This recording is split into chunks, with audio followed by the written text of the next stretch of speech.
Habib Rizik kembali menjadi sorotan. Dalam salah satu ceramahnya, beliau menyampaikan, "Ai makin pintar, tapi jangan biarkan iman jadi pudar." Dan ini sangat-sangat berbahaya.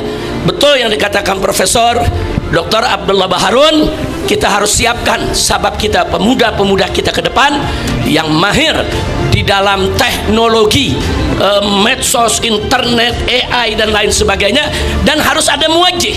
Tadi beliau katakan harus ada muwajjih. Nggak bisa masyarakat main AI sendiri begitu aja. Harus ada muwajjihnya, harus ada mursyidnya, harus ada gurunya yang menunjukkan, oh ini benar, ini tidak benar. Dan sang guru ini setiap saat harus siap untuk mengoreksi informasi-informasi yang diberikan AI yang menyesatkan masyarakat. setuju sama pesan Habib Rizik? Komentar, share, dan subscribe biar nggak ketinggalan.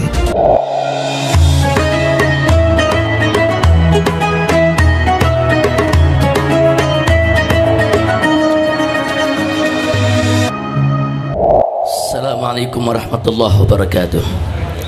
Bismillah, alhamdulillah, wassalatu wassalamu ala rasulillah wa ala alihi wa sahbihi wa mawalah. Luar biasa, seminar kita pada hari ini betul-betul memberikan manfaat yang luar biasa untuk kita semua. Dari apa yang disampaikan oleh Profesor Dr.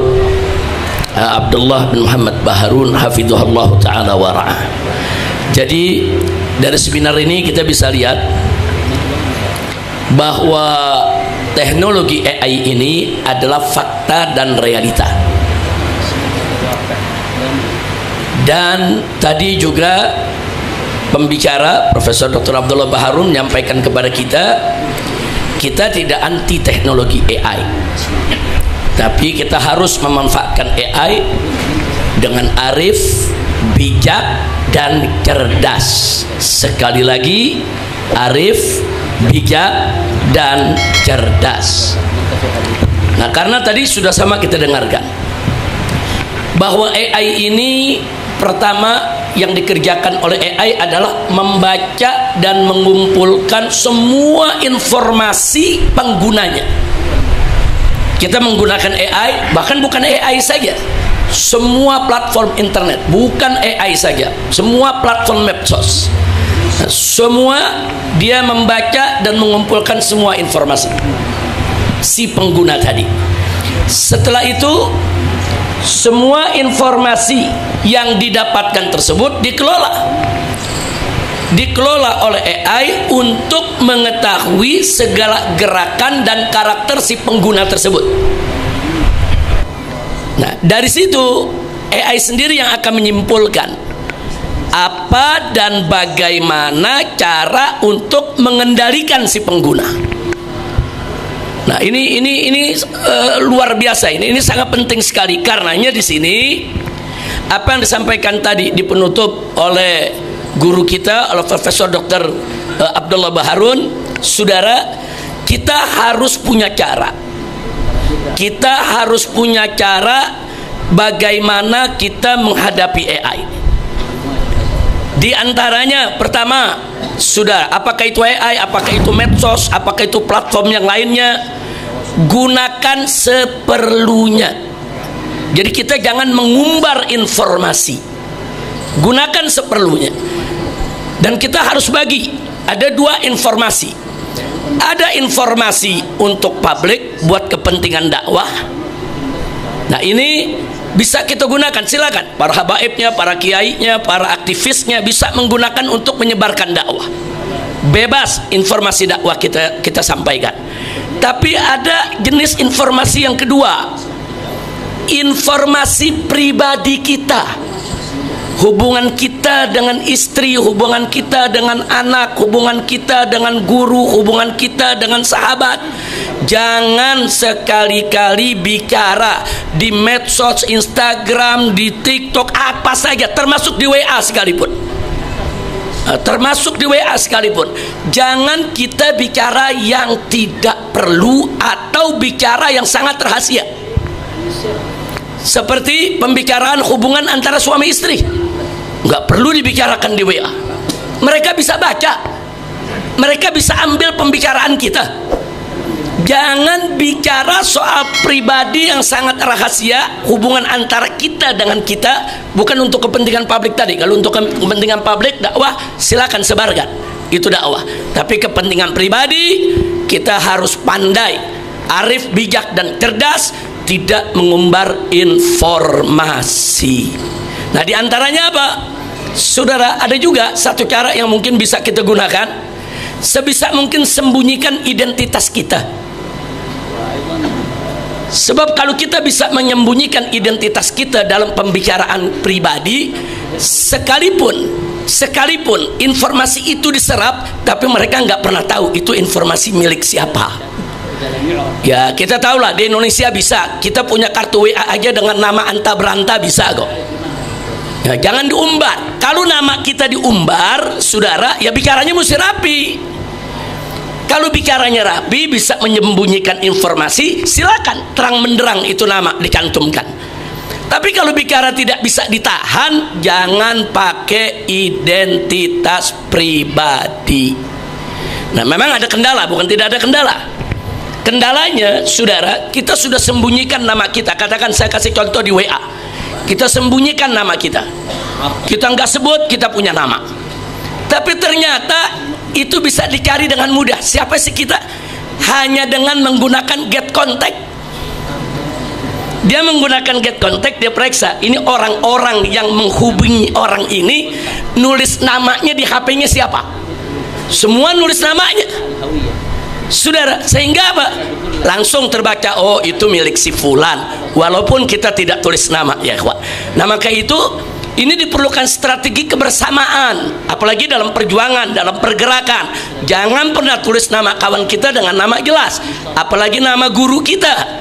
Sudah samarkan itu semua. Ini kita bicara dalam pembicaraan yang perjuangan. Samarkan sehingga dia tidak tahu siapa itu pemilik nomor tadi, ya ikhwan. Nah, cuman kalau kita tulis terang-terangan namanya, semua tulis namanya, begitu get contact saja udah terbuka, ya ikhwan. Jadi ini memang luar biasa. Maka itu saya mau katakan di sini, ini perang antara yang hak dan batil, ini memang perang abadi. Ini perang, apakah itu perang pemikiran, perang ekonomi, perang politik, ini akan terus berlangsung sampai hari kiamat. Nah, maka itu sekali lagi, ariflah kita, bijaklah kita, cerdaslah kita di dalam menggunakan AI dan segala macam platform di dunia medsos. Insya Allah. Saya kasih contoh beberapa hal yang penting. Kalau tadi soal WA, saya berikan contoh beberapa hal yang cukup penting, ya ikhwan. Contoh arif dan bijaknya para aktivis di medsos, ya ikhwan. Mereka tahu kalau mereka upload ada nama LGBT, itu langsung dihapus, ya ikhwan. Karena kebanyakan pemilik platform itu memang pembela dan pendukung LGBT, sehingga siapapun ustadz, kiai bicara LGBT langsung dihapus. Mereka nggak berikan tempat. Itu yang tadi disampaikan oleh Profesor Dr. Baharun. Nah, kita nggak bisa bebas untuk menyampaikan yang hak, yaitu di platform yang dimiliki dan dikuasai oleh mereka, saudara. Bahkan saat ini kejadian di Gaza atau yang bicara soal Palestina mulai dihapus-hapusin kok di YouTube, saudara. Mulai dihapus sama mereka. Nah, jadi kita lihat di sini. Nah, contoh kecerdasan para aktivis di mana? Contohnya, begitu LGBT dihapus, dia ganti L bintang BT. Nah, dia nggak tulis jelas-jelasan LGBT, ya Pak. Kadang-kadang L bintang-bintang baru T. Nah, itu lolos yang begitu-begitu, ya Pak. Ini termasuk salah satu contoh cerdasnya pengguna daripada medsos. Kita cerdas-cerdasan aja, kita pakai siasat. Oh, Pak, tulis LGBT dihapus, ya tulis saja. Kalau perlu dibalik, saudara, LTGB umpamanya. Nah, itu yang begitu-begitu membutuhkan kecerdasan si pengguna, ya ikhwan. Insya Allah. Nah, jadi ini hanya sebagai contoh, saudara. Saya sebagai contoh lagi satu aja lah. Foto saya atau foto Habib Hanif itu ditampilkan di Instagram langsung hilang, dihapus. Nah, bagaimana supaya foto Habib Hanif sama Habib Rizik ini nggak hilang? Dipakein emoji love, ya kawan. Mukanya doang yang dipakein emoji love, ya kawan. Sehingga dia bertahan. pesan-pesan bisa sampai. Ini termasuk siasat strategi bagaimana kita bermain dengan AI, dengan medsos. Saudara, kita harus arif, bijak dan cerdas, insya Allah. Nah, tadi ada penanya yang saya tertarik menyampaikan soal penanaman chip ya kawan, di otak, di kepala dan lain sebagainya. Ini juga nggak boleh kita abaikan informasi semacam ini. Ini juga kaitannya dengan AI, dengan medsos, dengan teknologi komunikasi. Artinya apa? Ke depan, saudara, siap-siap, saudara, ya, siap-siap ke depan. Kita semua mau dikendalikan dengan alam digital. Semua mau dikendalikan. Sebagai bukti, yang ringan dulu, satu, adanya e-tol, pembayaran tol. Dulu kita bisa pakai uang cash. Sekarang mereka nggak mau pakai uang cash. Mereka minta kita beli dulu. Sehingga nanti transaksi antara kita dengan pintu tol itu udah transaksi digital. Hanya angka-angka yang keluar. Berapa kita punya kuota, kita punya isian di dalam kartu kita ya kawan. Nah, kita nggak bisa tolak. Kalau kita tolak nggak bisa lewat tol. Ya, coba kita bawa uang cash, walaupun uang kita 1 miliar lagi ditolak. Artinya apa? Kita dikendalikan oleh digital ya kawan. Anda harus bayar dengan kartu, dia nggak mau peduli dengan uang cash kita ya kawan. Baik, yang kedua, kalau kita keluar negeri, ke Malaysia, ke Saudi atau kemana tempat, nggak boleh kita bawa uang cash, dibatasi. Uang cash cuma 100 juta atau paling banyak 200 juta. Lebih dari itu uang Anda disita. Tapi menariknya kalau kita bawa ATM isi miliaran, nggak apa-apa. Bawa ATM miliaran, triliunan boleh keluar masuk luar negeri saudara. Tapi bawa uang cash nggak boleh. Kenapa? Mereka ingin memaksa kita supaya uang kita semua dimasukkan ke bank. Begitu masuk ke bank, masuk ke dalam sistem, sehingga mereka bisa baca uang kita ada berapa, dan mereka bisa baca uang kita digunakan di mana saja. Mereka bisa baca kapan uang kita ditarik saudara, kapan uang kita dimasukkan, dan mereka juga bisa baca berapa yang kita keluarkan dan berapa yang dimasukkan. Mereka mau tahu keuangan kita sampai sekecil-kecilnya.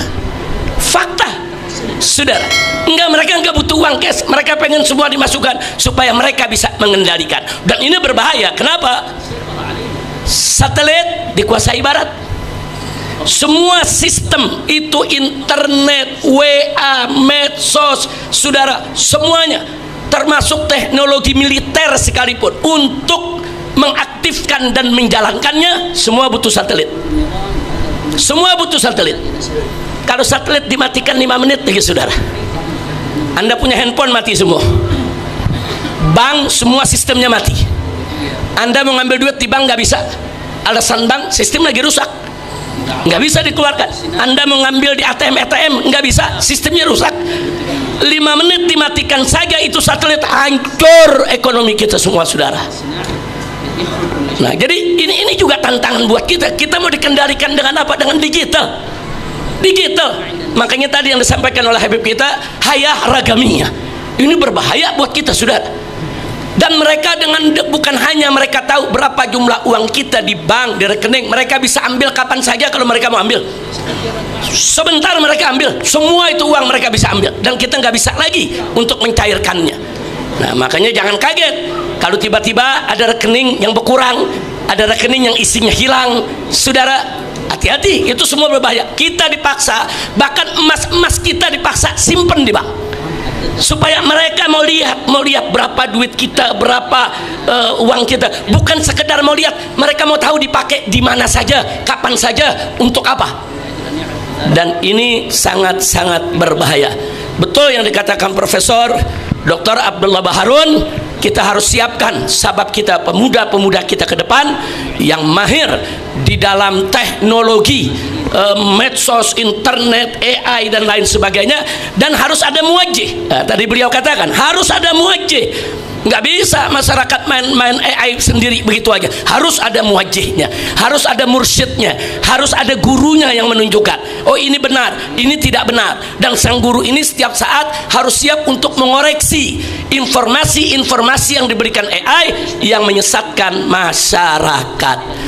Nah, ini yang ingin saya sampaikan. Makanya tadi ada penanya yang mengatakan ditanam chip itu ya ikhwan. Memang rencana mereka ke depan begitu. Setiap orang ini ditanam di chip di tangannya ya ikhwan. Chip itu untuk apa? Chip itu di dalamnya, saudara kalau mau tahu KTP tinggal tempel. Keluar data KTP. Mau rumah sakit bayar tinggal tempel. Mau masuk tol tinggal tempel. Bukan itu saja. Semua di data itu ada uang Anda. Semua harta Anda, semua identitas Anda ada di situ. Dan itu nggak sampai di situ. Yang namanya chip bisa dikendalikan oleh orang luar. Mereka bisa bunuh Anda kapan saja ya ikhwan.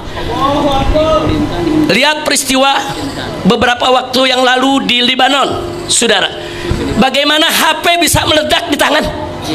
Bukan 1-2 HP, ratusan HP, saudara. Nah, Israel mengendalikan HP tersebut, saudara, dari negerinya, sehingga orang-orang Lebanon yang ingin melakukan perlawanan terhadap Israel, saudara, megang HP, HP-nya meledak dan banyak jadi korban. Jadi siapa yang yakin kalau HP ini nggak dikendalikan oleh mereka, saudara? Siapa yang bisa jamin kalau HP ini hari ini, saudara, nggak bisa, nggak mungkin meledak, saudara?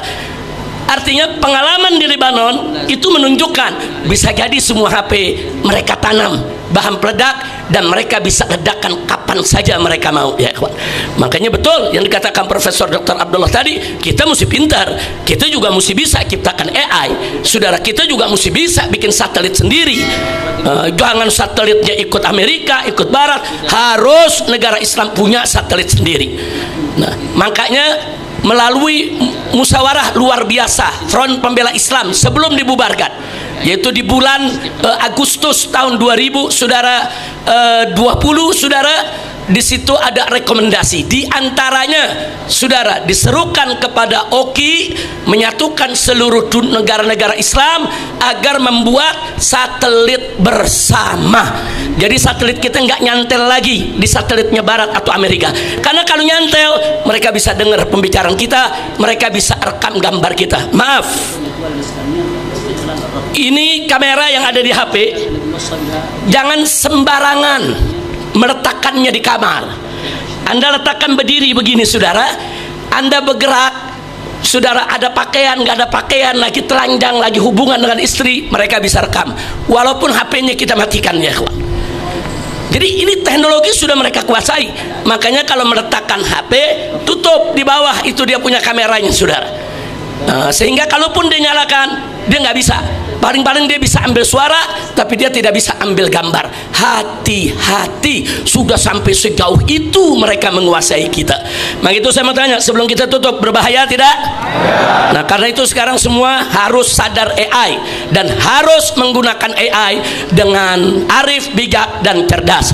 Kita terima kasih kepada Profesor Dr. Abdullah Baharun yang telah memberikan pencerahan kepada kita sehingga ini bisa membangkitkan kesadaran kita, insya Allah. Mudah-mudahan Profesor Dr. Baharun di depan, kemudian ada waktu lagi nanti untuk memberikan kepada kita pelajaran yang lebih luas dan mendalam. Itu saja, terima kasih. Karena kita belum sholat asar, kita ingin sholat asar berjamaah. Bagi yang dari luar kota tentunya sudah sholat jamaah tadi. Dan terima kasih kepada semua tokoh yang hadir. Di sini ada Buya Yahya, ada Buya Kurtubi, Masya Allah. Ada Abi Lampisang dari Aceh juga hadir bersama kita. Ada Kiai Haji Allahumma salli wa sallim alaih Salim, nah, saudara, Kiai Haji Salim, saudara, yang dari Soreang, Bandung, saudara. Kemudian di sini ada habaib luar biasa. Ada Dr. Ahmad Al-Kaf, ada Habib Salim dari Malang, Maulad Dawilah. Kemudian ada Habib Muhammad bin Idrus juga dari Malang ya ikhwan. Saya tidak sebutkan satu persatu, ini luar biasa. Begitu banyak tokoh-tokoh yang hadir. Jazakumullahu khairal jaza anil Islam wal muslimin. Sekian yang bisa saya sampaikan. Terima kasih. Akhirnya kesimpulan daripada seminar ini yang paling penting adalah, ya, AI adalah fakta dan realita, satu kemajuan teknologi yang harus kita gunakan dengan arif, bijak dan cerdas. Jangan sampai kita dikuasai musuh. Sekian, hadani Allah wa iyyakum ila siratal mustaqim. Wassalamualaikum warahmatullahi wabarakatuh.